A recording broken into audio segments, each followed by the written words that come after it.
இந்த காட்சியை பாருங்க.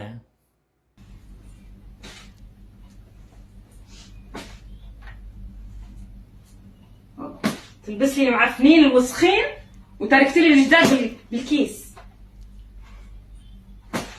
نجس لي الغسيل. كل هذول اغراضي. Madam, sample. Shut your mouth. Shut your mouth كلك. My madam, Sara madam, not tell madam. All this my salary. All this my salary.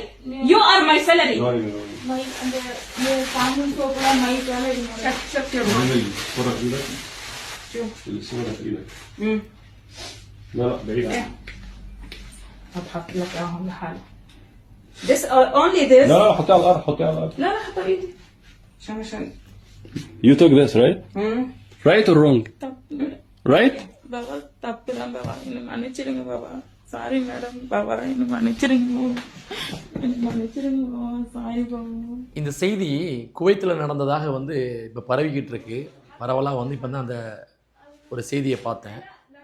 இது வந்து எப்படின்னா, ஒரு பெண்ணு பணிப்பெண்ணு தான், அது தமிழ்நாடை சேர்ந்த பணிப்பெண்ணாக தான் இருக்கணும். ஏன்னா தமிழில் பேசுகிறதுனால அந்த வீட்டில் வந்து பொருட்களை வந்து திருடிட்டான்னு சொல்லிட்டு அந்த முதலாளி வந்து பேசுகிறாங்க. ஆனால் இது எந்த விதத்தில் உண்மை அப்படின்னு தெரியலை. ஆனால் இருந்தாலும் அந்த பெண்ணு மன்னிப்பு கேட்குது, நீ மன்னிச்சிடுங்க தெரியாமல் பண்ணிட்டேன் அப்படின்னு சொல்லிட்டு. ஆனால் உண்மையிலேயே இது வந்து பார்க்குறதுக்கு ரொம்ப கஷ்டமாக இருக்குங்க. ஏதோ வறுமையில் தான் பெண்கள் போய் வெளிநாடுகளில் வேலை பார்க்குறாங்க.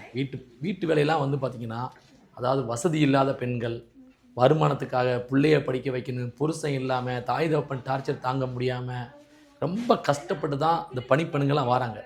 வீட்டு பணி வெளிநாடுகளில் வீட்டு வேலை பார்க்குறவங்க எல்லாருமே வந்து பார்த்திங்கன்னா பெரிய பணக்காரங்களோ கோடீஸ்வரங்களோ கிடையாது, எல்லாம் கஷ்டப்பட்டவங்களாம் வராங்க. ஆனால் வந்த இடத்துல நம்ம நேர்மையாக இருந்தோம்னா எப்போவுமே வந்து வாழ்க்கையில் முன்னேறிகிட்டே இருக்கலாம். ஆனால் இது போல் சின்ன சின்ன தவறுகள் செய்யும் பொழுது உங்களுடைய வாழ்க்கையே வந்து நாசமாக போயிடும். இப்போ அந்த பெண்ணு வந்து போலீஸுக்கு கூப்பிட்றேன்னு சொல்கிறாங்க. ரொம்ப கஷ்டமாக இருக்குது. என்ன நடக்குன்னு தெரியல, சரியான ஒரு செய்தி தெரியல.